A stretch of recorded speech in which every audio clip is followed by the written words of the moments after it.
Hello, Just2 Film here. Let me talk about Terrifier 3. This Terrifier trilogy is a low-budget series that keeps getting more hype and getting a higher budget with each release, and I kind of love what it's doing in the world of independent horror.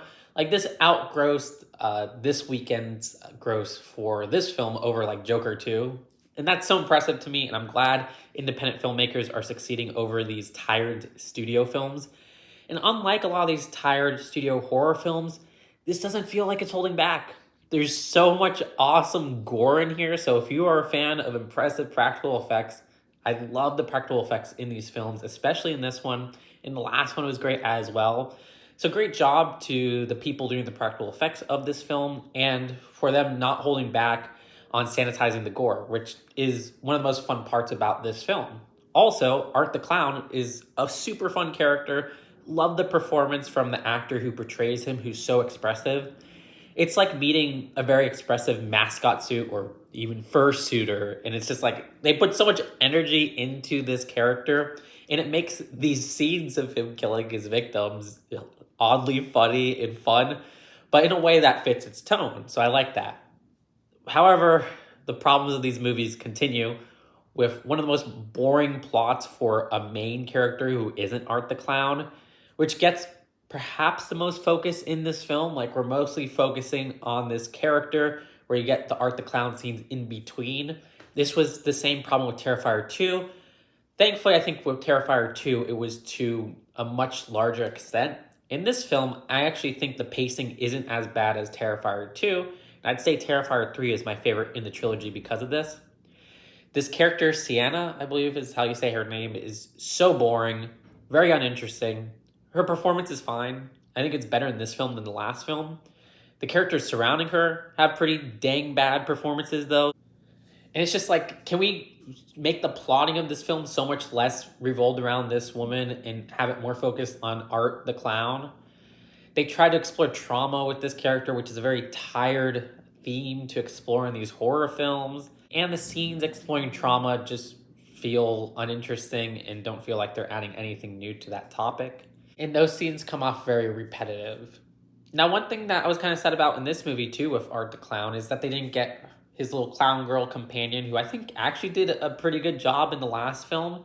Instead, we get a character who speaks as his partner in crime, Vicky.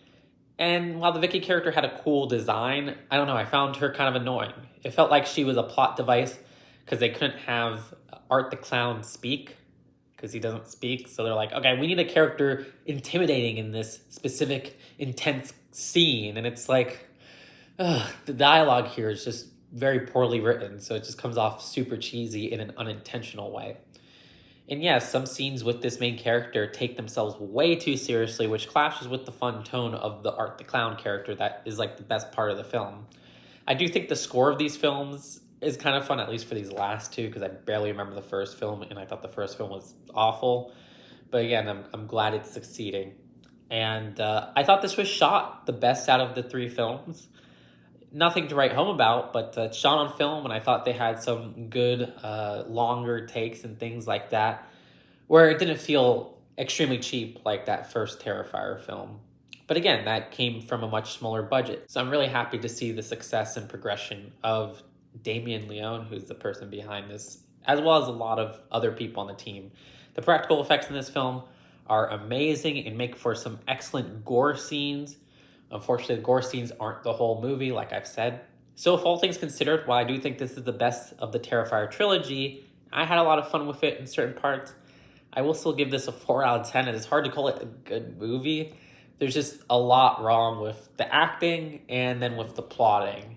I mean, characters will literally just teleport from a scene to scene, where it's like, wait, how did they get from that part to that part so quickly?